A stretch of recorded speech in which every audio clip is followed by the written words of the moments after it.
மக்களோட மக்களா, அவங்கள ஒருத்தனா, அவங்களுக்கான ஒருத்தனா, எப்பவும் மாறவே மாறாத குணத்தோட மனசோட களத்துல நிக்கிறது தான் எங்களோட நிரந்தர அரசியல் பாதை.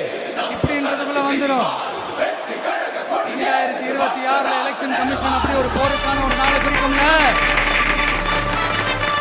அன்னைக்கு அந்த நாள்ல அந்த தேதியில ஒட்டுமொத்த மக்களும் தங்களோட ஒத்த விரல்ல தமிழ்நாட்டில் இருக்கிற 234 தொகுதியிலையும் TVK சின்னத்துக்காக அவங்க அழுத்த போற ஒவ்வொரு பட்டியலிருந்து விடுற ஒவ்வொரு ஓட்டும் அணுகுண்டா மாறும் பாருங்க.